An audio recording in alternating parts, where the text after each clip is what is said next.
www.नीलू.com पर मैं हूं नीलू व्यास और हाजिर हो रही हूं आपके पसंदीदा कार्यक्रम आज का एजेंडा में। इस प्रोग्राम के जरिए हर शाम 6 बजे आपके लिए मैं लेकर आती हूं दिन भर की 3 बड़ी खबरें और खबरों का सटीक विश्लेषण। हमारी आज की लिस्ट में हमारी पहली स्टोरी है बिहार में जो कल पहले चरण का मतदान होना है उसके पहले क्या कुछ राजनीतिक गतिविधियां चल रही हैं और पूरी जो राजनीतिक प्रक्रिया है उसको आपके लिए सामने समेटूंगी। हमारी जो दूसरी स्टोरी है उसमें फरीदाबाद में दिन दहाड़े एक 21 साल की लड़की को कुछ दबंगों ने किस तरह से गोली मारकर उसकी हत्या कर दी, कब और कैसे और आगे इसमें क्या हो रहा है वो आपको बताऊंगी। और हमारी तीसरी स्टोरी है 2+2 डायलॉग के जरिए आज माइक पोम्पियो और रक्षा मंत्री राजनाथ सिंह और जितने भी करार आज साइन हुए हैं उनके बारे में मैं आपको बताऊंगी। बेका एक अग्रीमेंट है जिसको आज साइन किया गया है, उसका विश्लेषण आपके सामने करूंगी। लेकिन शुरुआत करते हैं हमारी आज की पहली खबर से।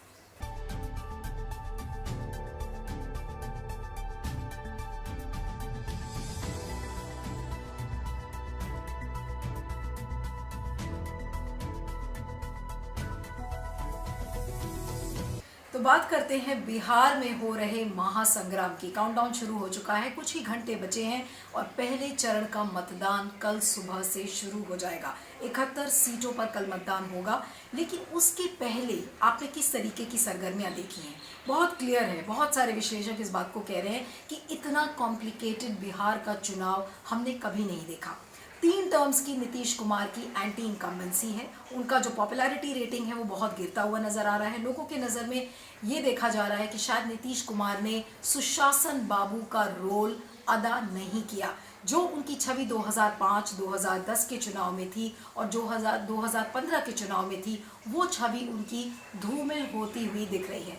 अब अगर विश्लेषक इस बात को कहते हैं कि ये चुनाव बहुत कॉम्प्लिकेटेड था, तो क्यों कॉम्प्लिकेटेड था? कॉम्प्लिकेटेड होने का रीज़न ये है कि जेडीयू और बीजेपी दोनों एलाइज थे, दोनों अलायंस में थे, लेकिन नीतीश कुमार का जो वजूद है इस चुनाव में वो बिल्कुल खत्म होता सा दिख रहा है। जो अपर कास्ट, जो 15% अपर कास्ट का जो वोट है वो उस समय उसका एक भारी तबका है जो जेडीयू के खिलाफ हो गया है, खासकर नीतीश कुमार के खिलाफ। लेकिन एक बहुत बड़ा तबका है जिसका विश्वास अभी भी बीजेपी में है। और तीसरा जो चीज़ कॉम्प्लिकेट करता है वो है चिराग पासवान का फैक्टर, क्योंकि चिराग पासवान की जो पार्टी है लोक जनशक्ति पार्टी, वो बीजेपी के साथ थी सेंटर में, लेकिन बिहार में उन्होंने अपने आप को अलग कर लिया। तो चिराग पासवान, सबसे बड़ा सवाल यह है कि चिराग पासवान क्या वाकई में बीजेपी का समर्थन कर रहे हैं? बीजेपी का गेम प्लान क्या है कि किसी तरीके से नीतीश कुमार को फेज आउट किया जाए और अंत में जाकर बीजेपी और एलजेपी की सरकार बने, ये भी बहुत ज़्यादा पॉसिबिलिटी है। तो एक तरीके का जो एक सिनारियो वाइज एक आकलन होता है वो एक आकलन है।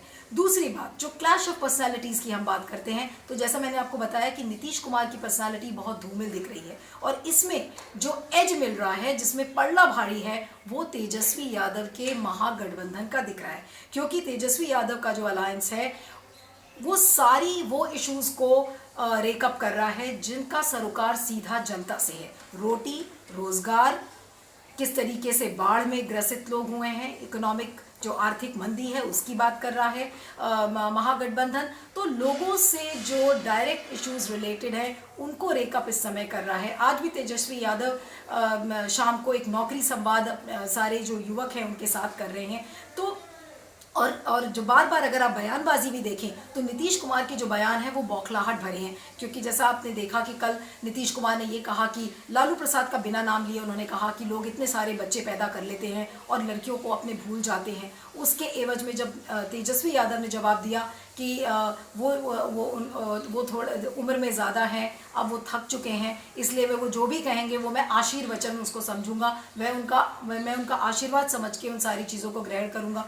तो एक तरफ जो नीतीश कुमार एक शालीनता का प्रतिबिंब माने जाते थे, उधर दूसरी तरफ अगर आप तेजस्वी यादव को देखें तो उनकी उम्र बहुत कम है और यानी कि आक्रोश और गुस्सा उनमें आना चाहिए। तो जो रोल्स है वो बिल्कुल रोल रिवर्सल इस समय दिख रहा है। तो क्या नीतीश कुमार इस समय बौखला चुके हैं? क्या उनको अंदर से ये पता है कि कहीं ना कहीं ज़मीन उनके पैरों से खिसकती हुई नजर आ रही है? तो ये सारी चीज़ें इस समय सामने हैं। उधर जेडीयू का एक बहुत इंटरेस्टिंग सा एपिसोड है कि आज जेडीयू ने अपना एक नया वीडियो निकाला है और उस वीडियो में उन्होंने लोगों से ये पूछा है कि आप नीतीश कुमार को वोट क्यों डालेंगे।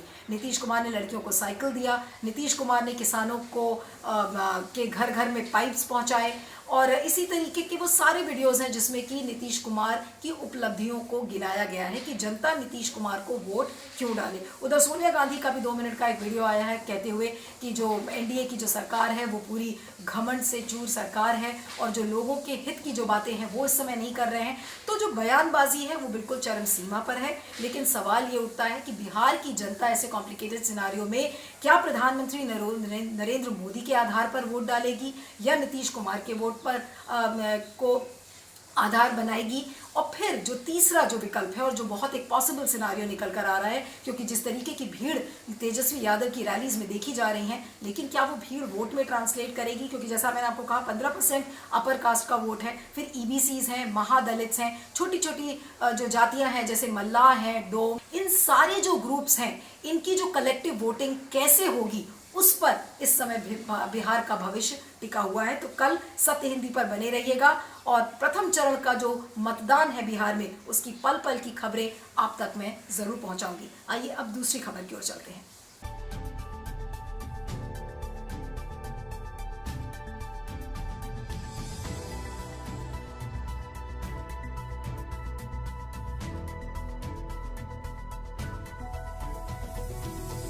हमारी दूसरी खबर थोड़ा डिस्टर्बिंग है। दिल्ली से सटे फरीदाबाद के पास बल्लभगढ़ इलाके से आज एक ऐसा वीडियो सामने आया है जिसमें दो दबंगों ने एक 21 साल की लड़की को दिन दहाड़े गोली मारकर मार डाला। अब ये वाकया कैसे हुआ? ये लड़की जो 20 साल की, जिसका नाम निकिता तोमर था, वो अग्रवाल कॉलेज से अपने बीकॉम का एग्जाम देकर निकल रही थी। ये कल की बात है कि वो लड़की अपने एग्जाम देकर बाहर आ रही थी। उसके बाद 2 लड़के कार में उसका वेट कर रहे थे। बताया जा रहा है कि ये 2 लड़के उसके दोस्त थे, उसको जानते थे और एक लड़का उनमें से अभियुक्त, जिसका नाम तौफीक है, वो इस लड़की से उसकी अच्छी खासी दोस्ती थी और वो शायद उससे शादी करना चाहता था, लेकिन लड़की ने और उसके घर वालों ने मना कर दिया था। उसकी वजह से उस लड़की ने उसका फ़ोन नंबर भी ब्लॉक कर दिया था, सारे संपर्क अपने तोड़ लिए थे। तो उन लड़कों ने ये सोचा कि वो लड़की अपना एग्ज़ाम देने आएगी और एग्ज़ाम के बाद उसको अगवा करेंगे और फिर उस पर ज़ोर ज़बरदस्ती करके किसी तरह से उसकी रजामंदी लेंगे। ऐसी बातें अभी फ़िलहाल सामने आ रही हैं। तो जब ये लड़की कल कॉलेज के बाहर आई तो तौफीक और उसके एक साथी ने उसको अगवा करने की कोशिश की। जब अगवा नहीं हो पाई तो उसको तौफीक ने गोली मार दिया और वो गिरकर उसको अस्पताल लेके जाया गया और अस्पताल लेकर जाते ही उसकी डेथ हो गई। तो ये जो पूरा मामला है, और अब परिवार वाले ये कह रहे हैं, निकिता के पिता का ये कहना है कि ये लव जिहाद का मामला है, क्योंकि ये जो लड़का था ये इसके 2018 में भी इसके एक हैरेसमेंट का केस दर्ज किया गया था कि ये लड़की को बहुत तंग कर रहा है। लेकिन उस समय परिवार वालों ने ये केस इसलिए विड्रॉ कर लिया, ये कहते हुए कि परिवार वालों की बदनामी होगी, और उन्होंने इस केस को विड्रॉ कर लिया। तो इसके पहले भी एक बार एफआईआर हुई थी और उनका साफ साफ ये कहना है कि वो जबरन चाहते थे कि निकिता अपना रिलीजन, अपने धर्म को कन्वर्ट करे और फिर तौफीक से शादी करे। तो कुल मिलाकर मामला ये है कि इस लड़की की हत्या हो गई, इस लड़की को दरिंदों ने मार दिया। तो अब हम इससे क्या सबक लें? ये हरियाणा का वही प्रदेश है जहां से प्रधानमंत्री नरेंद्र मोदी ने बेटी बचाओ बेटी पढ़ाओ का इनॉग्रेशन किया था। उसकी स्टार्टिंग इस राज्य से हुई थी। आज मनोहर लाल खट्टर जो मुख्यमंत्री हैं, उन्होंने एसआईटी की जांच के आदेश दे दिए हैं। सीआईडी को भी ये केस चला गया है कि इस पर पूर्णतः रूप से इसकी जांच होगी और जो अभियुक्त है उनके खिलाफ कड़ी से कड़ी कार्रवाई होगी। लेकिन आज सवाल 2-3 हैं यहाँ पर कि एक तो सबसे बड़ी कि लड़की की सुरक्षा का मामला है कि लड़कियां आज कितनी महफूज हैं।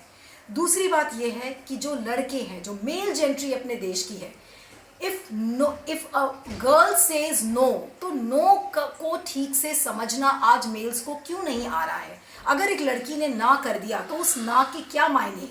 अगर वो ये लड़की कहती है कि वो किसी लड़के में इंटरेस्टेड नहीं है या वो लड़की किसी एक लड़के से शादी नहीं करना चाहती, तो what does that no mean for the boy, and why can't the boys understand the meaning of that no?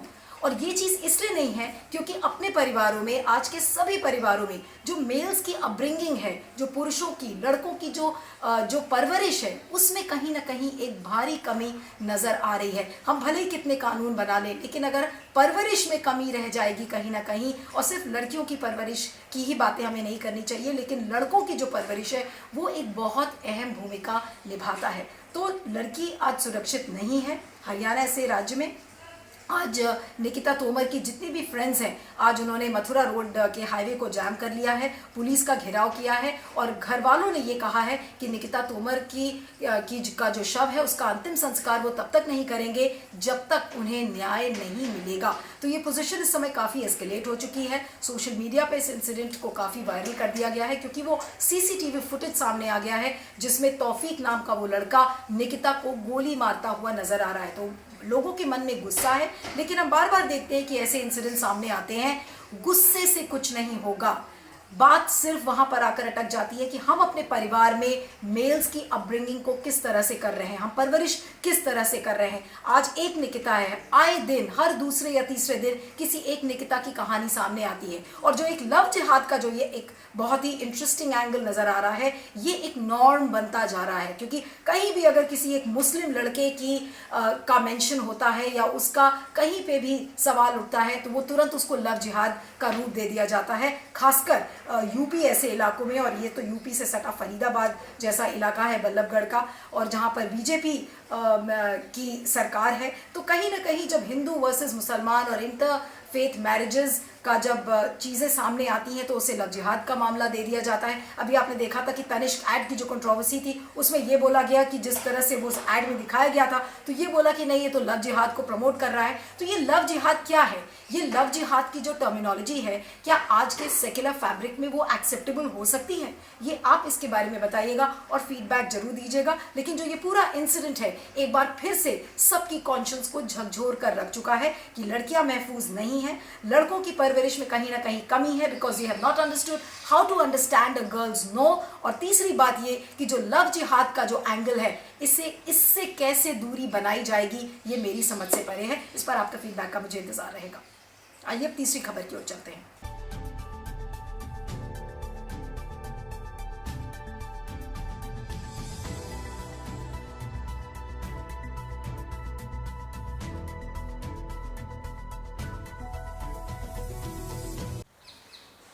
अब बात करते हैं 2+2 डायलॉग की।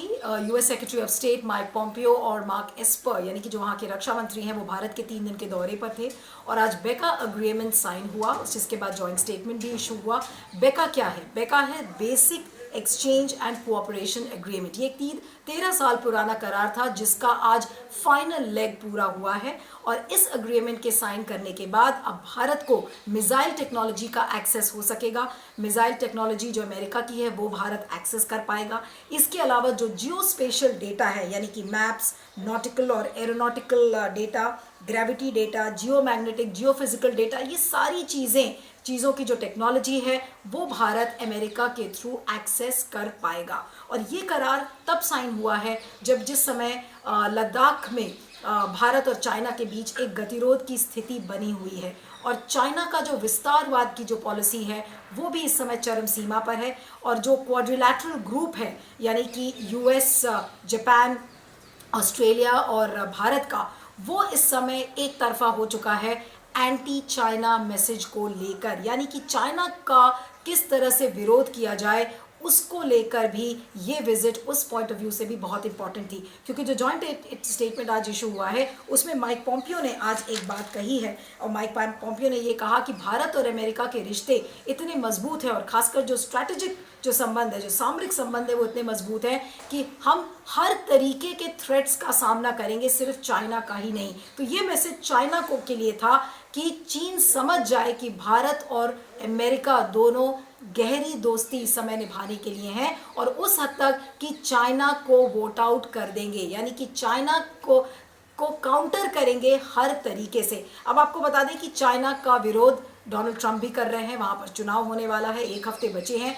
और अगर कैंपेन के हिसाब से देखा जाए, अगर अमेरिकन कैंपेन के हिसाब से भी देखा जाए तो ये विजिट बहुत इंपॉर्टेंट है। वो इसलिए क्योंकि जब माइक पॉम्पियो और मार्क एस्पर अब जब वापस जाएंगे तो डोनाल्ड ट्रंप का जो 1 हफ्ते का जो कैंपेन बचा है, 1 हफ्ते के प्रचार में इस बेका अग्रीमेंट के बारे में भी वो वहाँ के लोगों को बताएंगे कि एक 13 साल पुराना अग्रीमेंट आज हमने इसको साइन किया है और अमेरिका उसे एक अपनी बड़ी उपलब्धि के रूप में लोगों के बीच में रखेगा। तो एक तीर से 2 शिकार है।